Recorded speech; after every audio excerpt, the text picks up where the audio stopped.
Hello, this is Majid Ali. Welcome back to my channel trick and click.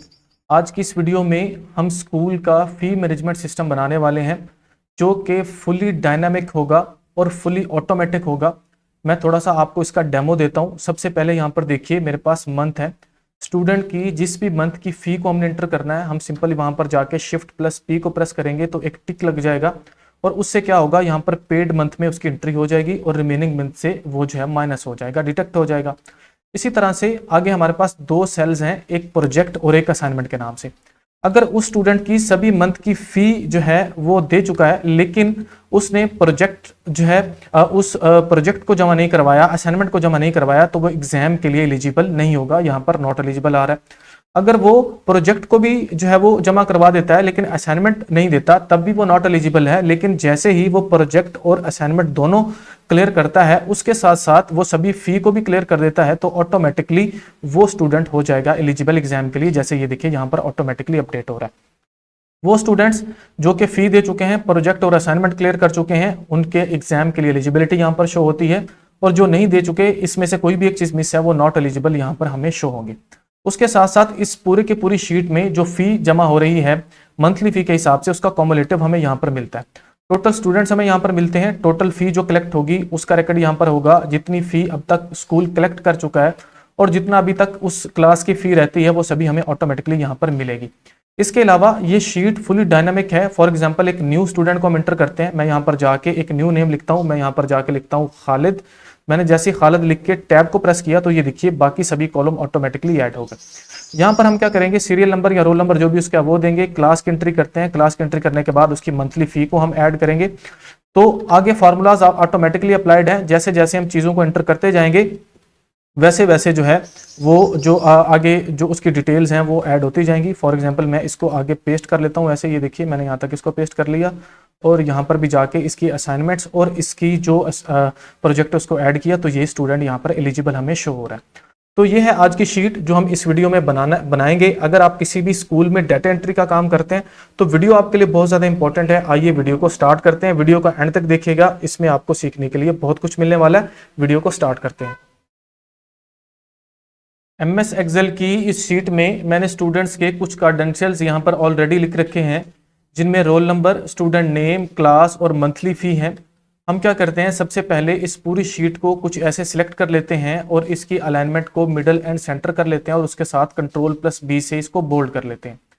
अब monthly फ़ी के बिल्कुल जो नेक्स्ट सेल है, यहाँ पर हमने जाना है और हमने जाके मंथ का नेम लिखना है। क्योंकि हमारा जो सेशन है वो तकरीबन मार्च से स्टार्ट होता है, तो हम पहला मंथ मार्च लेंगे और कुछ इस तरह से इसको फरवरी तक हम ड्रैग कर देंगे।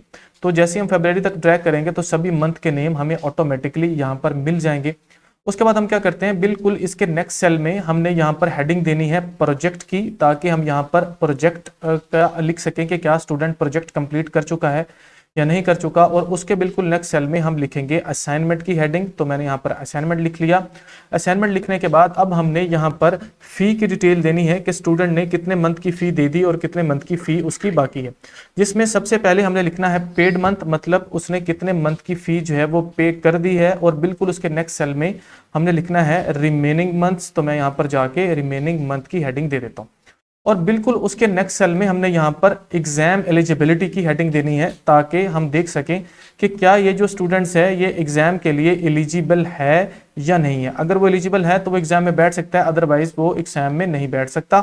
अब हमने ये जो इतना एरिया है, ये इतना यहाँ जहाँ पर प्रोजेक्ट भी आ रहा है और असाइनमेंट भी आ रही है, और ये जो इसके नीचे जितने भी सेल्स हैं, इन सेल्स को सिलेक्ट करके हमने फ़ॉन्ट के स्टाइल को चेंज करना है। फ़ॉन्ट के स्टाइल्स को हमने चेंज करना है विंगडिंग्स 2 में। यहाँ पर जाके आप विंगडिंग्स लिखेंगे तो यहाँ पर विंगडिंग्स 2, 3 और ये आते हैं। आपने जाके याद रहे विंगडिंग्स 2 को सिलेक्ट करना है। विंगडिंग्स 2 सिलेक्ट करने से हमें ये फायदा होगा कि जैसे ही हम कैपिटल P लिखेंगे, यहाँ पर चेक का निशान बनता जाएगा, जैसा कि आपको स्क्रीन पर शो हो रहा है।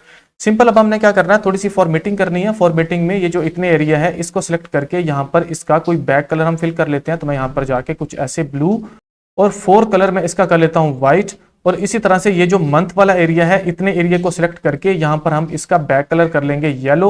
और ये जो इतना एरिया हमारे पास बिल्कुल नेक्स्ट है, इसको सिलेक्ट करके हम इसका जो कलर है वो कर लेंगे ग्रीन। तो मैं यहाँ पर जाके डार्क ग्रीन और इसका 4 कलर जो है वो व्हाइट कर लेता हूँ।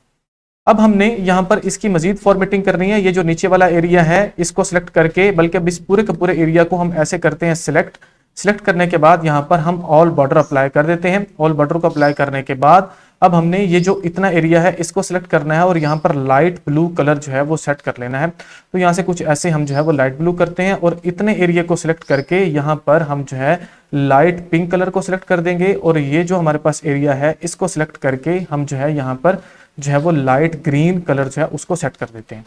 अब हमने यहाँ पर जो मेन काम करना है, कुछ एंट्रीज कर लेनी है। यहाँ पर मैं जल्दी से ये जो हमारे पास डाटा है इसी को जो है वो मैं एंटर कर लेता हूँ ऐसे, और इसी को मैंने नीचे ड्रैग कर दिया। कुछ जाके यहाँ से जो हमारे पास चेक्स हैं उसको हम रिमूव कर देते हैं। यहाँ पर ऐसे चेक्स हमारे पास रिमूव हो गए। अब यहाँ पर ये जो प्रोजेक्ट और असाइनमेंट वाला एरिया है हमारे पास, इनकी भी थोड़ी सी सेटिंग कर लेते हैं। यहाँ पर हम कुछ डाटा लिख लेते हैं, तो मैं यहाँ पर जाके इनको भी ऐड कर लेता हूँ। यहाँ से कुछ ऐसे मैंने इनको ऐड कर लिया। ऐड करने के बाद सिंपल इनको भी हम नीचे कुछ ऐसे ड्रैग कर लेते हैं। अंदर से कुछ एरिया को हम यहाँ से रिमूव भी कर देते हैं ताकि हमारा जो फार्मूला है वहाँ पर प्रॉपर देख सकें कि हमारा प्रॉपर फार्मूला काम कर रहा है या नहीं कर रहा। अब हमने यहाँ पर फार्मूलाज अप्लाई करने हैं। अब हमने यहाँ पर पेड मंथ के लिए फार्मूला को अप्लाई करना है। उसके लिए इज इक्वल टू का साइन लगाएंगे। साइन लगाने के बाद अब हम यहाँ पर लिखेंगे काउंट ए, राउंड ब्रैकेट को करेंगे स्टार्ट, और यहाँ पर जाके कुछ इस तरह से ये जो मंथ वाला एरिया है इसको हम कर लेंगे सिलेक्ट करने के बाद राउंड ब्रैकेट को करेंगे क्लोज और एंटर को प्रेस करेंगे। तो जितने भी पेड मंथ हैं उन सेल्स को काउंट करके वो हमें बता देगा। याद रखिए ये जो काउंट ए है, जो सेल के अंदर कोई भी डाटा लिखा होता है जो हमारा उन सेल्स को काउंट करता है। इसी तरह से रिमेनिंग मंथ के लिए हम उस फार्मूला को लगाएंगे जो ब्लैंक सेल को काउंट करता है। तो इक्वल टू का साइन लगा के हम यहाँ पर लिखेंगे काउंट ब्लैंक। तो मैं जाके यहाँ पर काउंट ब्लैंक लिखता हूँ, राउंड ब्रैकेट करता हूँ स्टार्ट, और जाके फिर से इस तरह से इतने एरिया की जो रेंजेस है वो दे देता हूँ। राउंड ब्रैकेट क्लोज और एंटर को प्रेस किया तो जितने भी मंथ रिमेनिंग होंगे वो हमें यहाँ पर मिल जाएंगे। हम उसको नीचे ड्रैग कर लेते हैं। अब इसको थोड़ा सा मैं मजीद जूम करता हूं। अब हमने यहाँ पर फार्मूला लगाना है एग्जाम एलिजिबिलिटी के लिए, ठीक है जी, कि क्या ये जो स्टूडेंट है ये एग्जाम के लिए एलिजिबल है या नहीं। तो उसके लिए हमने सबसे पहले यहाँ पर और वाला फार्मूला लगाना है ताकि मल्टीपल जो हमारे पास फार्मूलाज हैं उनको हम ऐड कर सके। और लगाया, सबसे पहले लॉजिक हम ये देते हैं कि क्या ये जो स्टूडेंट है इसने ये जो फी पे की हुई है वो क्या है, अगर लेस देन है किससे 12 से, तो ये ट्रू होना चाहिए। मतलब ये नॉट एलिजिबल के लिए हम यहाँ पर या जो है कंडीशंस दे रहे हैं। उसके बाद लगाएंगे कॉमा, लॉजिक 2 देंगे कि ये जो प्रोजेक्ट है अगर ये खाली है तो क्या होना चाहिए, इसकी कंडीशन ट्रू होनी चाहिए। फिर इसी तरह से थर्ड कंडीशन देते हैं कि अगर ये जो असाइनमेंट है ये खाली है तो भी क्या होनी चाहिए, ये जो और वाला या ये जो सेल है यहाँ पर हमारे पास ट्रू आ जाए। एंटर को प्रेस करते हैं तो ये देखिए यहाँ पर ट्रू आ गया, क्योंकि यहाँ पर जो पेड मंथ है ये भी अब 12 से कम है, असाइनमेंट भी टिक है और प्रोजेक्ट भी टिक है। अब इसके अंदर मजीद एडिशन करते हैं। सबसे पहले हम यहाँ पर लगाते हैं इफ का फार्मूला ऐड किया, राउंड ब्रैकेट को की स्टार्ट, और बिल्कुल इसके यहाँ पर एंड पर आ जाते हैं। यहाँ पर हमने इसकी ट्रू कंडीशन देनी है। ट्रू कंडीशन देनी है कि अगर ये और वाली सभी कंडीशन ट्रू है तो यहाँ पर आ जाए नॉट एलिजिबल, कि मतलब ये जो स्टूडेंट है ये एलिजिबल नहीं है एग्जाम देने के लिए। उसके बाद हमने कॉमा लगाना है, और अगर ये कंडीशन फॉल्स है तो यहाँ पर आ जाए एलिजिबल, मतलब ये जो स्टूडेंट है ये एलिजिबल है एग्जाम देने के लिए। राउंड ब्रैकेट इस तरह से हम कर देंगे क्लोज, और इस तरह से हम प्रेस करेंगे इंटर। तो ये देखिए यहाँ पर हमारे पास नॉट एलिजिबल आ रहा है। उसकी वजह ये है कि स्टूडेंट्स ने अभी तक जो फी है उसकी 1 मंथ की रहती है। जैसे यहाँ पर जो है मैं एक और टिक यहाँ पर भी ऐड कर देता हूँ, मतलब फरवरी की भी उसने दे दी। तो ये देखिए यहाँ पर ये तीनों चीजें जैसे ही टिक हो गई हमें यहाँ पर एलिजिबल मिल गया। सिंपल इस फार्मूला को हमने नीचे ड्रैग कर लेना है। अब ये देखिए जहां पर जिस भी स्टूडेंट की में ये सभी कंडीशंस पूरी होती जाएंगी वो सारे मंथ की फी दे देता है फॉर एग्जांपल, उसके साथ उसका प्रोजेक्ट भी क्लियर है, उसकी असाइनमेंट भी क्लियर है, तो वो स्टूडेंट एग्जाम के लिए एलिजिबल है, अदरवाइज वो एलिजिबल नहीं है। यहाँ पर ट्राई करते हैं जी, इसकी जो रहती है जी जनवरी की फी वो भी मिल गई हमें, इसी तरह से फरवरी की फी भी मिल गई, उसका प्रोजेक्ट ऑलरेडी था और असाइनमेंट भी उसकी क्लियर है। तो ये देखिए ये जो स्टूडेंट है वो एलिजिबल हो गया। अब यहाँ पर थोड़ी सी हम कंडीशनल फॉर्मेटिंग अप्लाई करते हैं। उसके लिए पहले ये जो इतना एरिया है इसको करते हैं सिलेक्ट करने के बाद हम चले जाते हैं कंडीशनल फॉर्मेटिंग में। यहाँ पर चले जाते हैं हम जो है हाईलाइट सेल रूल में, और यहाँ पर जाते हैं इज इक्वल टू का साइन पर। तो वो कहता है कि अगर ये मतलब यहाँ पर कैपिटल P है तो वो रेड हो जाना चाहिए, या आप इसको येलो जो भी कलर आप देना चाहते हैं। तो मैं यहाँ पर इसको ग्रीन करता हूँ, ये हो गया जी, और ओके ठीक हो गया। मतलब जैसे ही ये कलर टिक होगा वो ग्रीन होता जाएगा। इसी तरह से ये जो प्रोजेक्ट वाला एरिया है इसको सिलेक्ट करके हम कंडीशनल फॉर्मेटिंग में जाते हैं। यहाँ से जाते हैं हम हाईलाइट सेल रूल में, और यहाँ पर चले जाते हैं ये इक्वल टू पे, और यहाँ पर देते हैं कि अगर यहाँ पर कैपिटल P है तो इसका जो एरिया है वो क्या हो जाना चाहिए, यहाँ से हम कर लेते हैं येलो। ओके, ठीक हो गया। अगर उसकी प्रोजेक्ट और असाइनमेंट क्लियर होती जाएंगी तो ये जो सेल हैं वो ऑटोमेटिकली जो है वो येलो होते जाएंगे। अब हमने यहाँ पर एलिजिबल और नॉट एलिजिबल के लिए भी यही सेम कंडीशनल फॉर्मेटिंग लगानी है। इसको सिलेक्ट करते हैं और चले जाते हैं कंडीशनल फॉर्मेटिंग में, यहाँ पर चले जाते हैं हाईलाइट सेल रूल्स में, और यहाँ पर हम चले जाते हैं इक्वल टू पे। यहाँ पर हमने सबसे पहले लिखना है एलिजिबल, ELIGIBLE। मैं इसलिए बोल रहा हूँ कि सेम यही हमारे पास स्पेलिंग होने चाहिए कि अगर वो एलिजिबल है तो यहाँ पर उसका कलर क्या हो जाए, यहाँ पर कर लेते हैं जी, इसको हम ग्रीन फिल कर लेते हैं और ओके हो जाए। और इसी तरह से अगर नॉट एलिजिबल है तो उसके लिए भी लगा लेते हैं। तो यहाँ पर गए और कुछ इस तरह से चले जाते हैं जी हाईलाइट सेल रूल में, इक्वल टू पे गए और यहाँ पर जाकर हमने लिखना है नॉट, जो स्पेलिंग वहां पर लिखे हुए सेम होने चाहिए, यहाँ पर लिखा नॉट और इसी तरह से एलिजिबल, ELIGIBLE। नॉट एलिजिबल है तो ये रेड हो जाना चाहिए। ओके, ठीक हो गया। अब देखिए ऑटोमेटिकली जो भी स्टूडेंट एलिजिबल होगा उसका यहाँ पर ग्रीन फिल हो जाएगा और इसी तरह से जो नॉट एलिजिबल होगा वो रेड फिल हो जाएगा। अब हमारी जो शीट है वो तकरीबन 85% तक रेडी हो चुकी है, लेकिन मेन काम अभी भी हमने करना है। सबसे पहले क्या करते हैं, ये जो हमारे पास ये सेल है इसकी थोड़ी सी विड्थ को कम कर देते हैं ऐसे, ताकि ये पूरी पेज के ऊपर हमारे पास हमारी जो शीट है, जिसको आप फी शीट भी बोल सकते हैं, वो पूरी आ जाए। अब हम क्या करते हैं जी, यहाँ पर ये वाला सेल है इसको करेंगे कुछ इस तरह से सिलेक्ट करने के बाद हम यहाँ पर जाएंगे मर्ज एंड सेंटर में और इसको कर लेंगे मर्ज अक्रॉस। यहाँ पर हम सबसे पहले हेडिंग देते हैं टोटल स्टूडेंट्स की, कि टोटल स्टूडेंट्स कितने हैं जी इस क्लास में, वो लिख लिया। उसके बाद नीचे हमने यहाँ पर लिखनी है टोटल फी, मतलब इस क्लास की टोटल फी कितनी बन रही है 12 मंथ की। इसी तरह से जो नेक्स्ट हमारे पास सेल है, यहाँ पर हमने लिखना है कि कितनी फी कलेक्ट हो चुकी है, या हम कह सकते हैं जो फी जो पेड हो चुकी है, तो हम यहाँ पर लिख लेते हैं पेड फी, मतलब जो टोटल फी होगी वो कितनी पे हो चुकी है। और यहाँ पर हम लिख लेते हैं बैलेंस, मतलब जितने पैसे अभी तक कलेक्ट करने में हमारे पास रहते हैं। अब हम क्या करते हैं, ये जो इतना एरिया है इसको भी सिलेक्ट करके हम कर लेते हैं मर्ज and across. Merge and across किया, उसका फायदा ये होता है कि हमें अलग अलग से मर्ज नहीं करना पड़ता। सबसे पहले टोटल स्टूडेंट को काउंट करते हैं, तो हम क्या करते हैं यहाँ पर इज इक्वल टू का साइन लगाएंगे। इज इक्वल टू का साइन लगाने के बाद हम यहाँ पर जो है वो काउंट ए वाला जो है वो फार्मूला लगा देते हैं। यहाँ पर काउंट ए लगाया, राउंड ब्रैकेट किया स्टार्ट, और जाके इस स्टूडेंट के जो सेल्स हैं उसको हम सिलेक्ट कर लेते हैं और राउंड ब्रैकेट को कर देते हैं क्लोज और इंटर को प्रेस कर देते हैं। अगर आप इसको डायनेमिक बनाना चाहते हैं, सॉरी, आप उसके लिए क्या कीजिए, इसको मैं यहाँ से रिमूव करता हूँ। ये जो इतना एरिया है इसको सिलेक्ट करके अब आपने इसके लिए टेबल अप्लाई कर देना है। Ctrl+T को प्रेस करते हैं तो यहाँ पर हमें वो ऑप्शन देता है कि मैं जो क्रिएट टेबल का हमारे पास डायलॉग बॉक्स आ जाता है, इसको आपने चेक ही रहने देना और ओके को प्रेस करना है। तो ये देखिए ये जो था ये टेबल में चेंज हो चुका है। सिंपल जाइए यहाँ से टेबल के स्टाइल्स में और जाके यहाँ से जो है वो स्टाइल को आप क्लियर कर दीजिए, तो जो स्टाइल है वो क्लियर हो जाएगा। इसी तरह से Ctrl+Shift+L को प्रेस करेंगे तो जो ऊपर आपको फिल्टर नजर आ रहे थे वो फिल्टर भी यहाँ से रिमूव हो जाएंगे। तो और हमारा टेबल जो है वो एक डायनामिक मतलब कह लें उसमें चेंज हो जाएगा।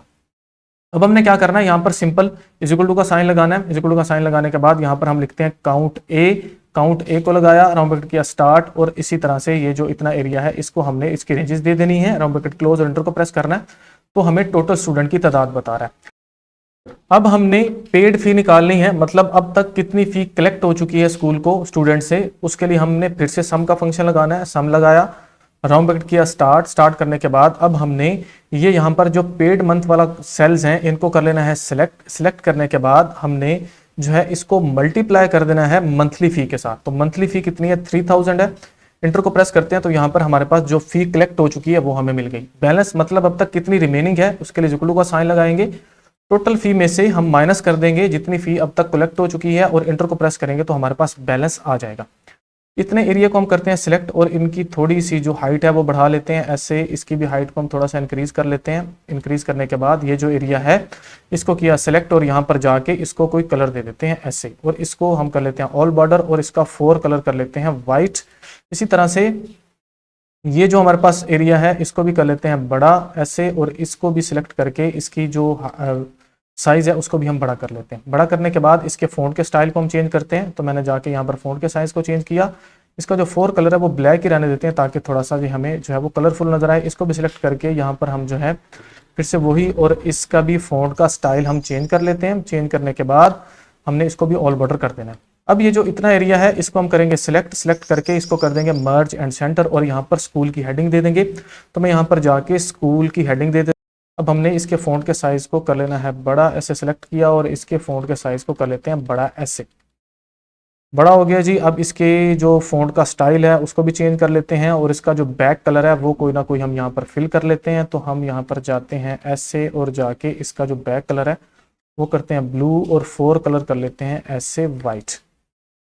तो ये देखिए जी हमारा जो फ़ी मैनेजमेंट सिस्टम है वो रेडी हो चुका है। सिंपल हमने यहाँ पर क्या करना है, यहाँ पर चले जाना है व्यू में और व्यू में जाने के बाद हमने यहाँ से जो ग्रिड लाइन है उसको अनचेक कर देना है। थोड़ा सा इसके जो हमारे पास हाइट है इसको थोड़ी सी हमने कर लेना है इंक्रीज ऐसे।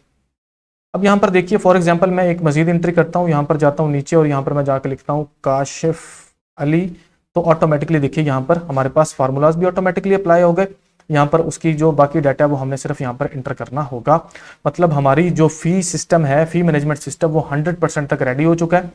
मजीद इस तरह की वीडियोस देखने के लिए यूट्यूब चैनल को सब्सक्राइब कीजिए और फेसबुक के पेज को फॉलो कीजिए। मिलते हैं नेक्स्ट लेक्चर में। Thank you so much.